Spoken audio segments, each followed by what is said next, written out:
প্রথম ম্যাচেই দলকে হারালেন সাকিবের জন্য ম্যাচ হারায় অধিনায়কের পদ থেকে বাদ পড়তে হলো সাকিবকে। সাকিবের জন্যই ম্যাচ জিতেছি এ কি বললেন বিপক্ষ দলের অধিনায়ক সুরেশ রায়না। তো দর্শক বিস্তারিত থাকছে পুরো ভিডিওতে।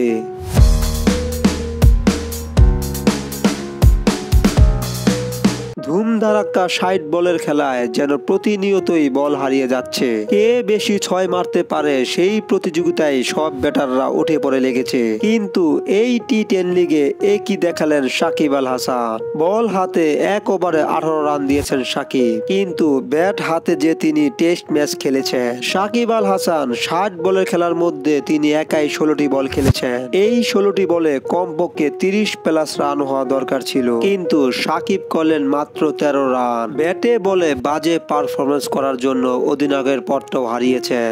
আজ সাকিবের দল এবং সুরেশ রায়নার দল মুখোমুখি হয়েছিল। টসে জিতে আগে ফিল্ডিং করার সিদ্ধান্ত নেয় সাকিবের দল। নির্ধারিত ১০ ওভারে দিয়েছেন ১২৬ রান। ১২৭ রানের টার্গেটের জবাবে ব্যাট করতে নেমে মাত্র ১০৭ রান করতে পারল সাকিবের দল। আর তাতেই ১৯ রানের হার নিয়ে মাঠ ছাড়তে হয় তাদের। তবে এই হারের মূল কারণ ছিলেন সাকিব। তিনি ১৬ বলে ১৩ রান করায় বিপক্ষ দলের অধিনায়ক সুরেশ রায়না বলে, সাকিবের জন্যই ম্যাচ জিতেছি আমরা, কারণ তাকে দিয়ে আমরা অনেকটি ডট বল খেলিয়েছি, আর তাই সাকিব ম্যাচটা আমাদের জিততে সহায়তা করেছে। তো দর্শক সাকিবের এমন পারফরমেন্স কেমন আপনাদের মতামত জানিয়ে দিবেন। ধন্যবাদ।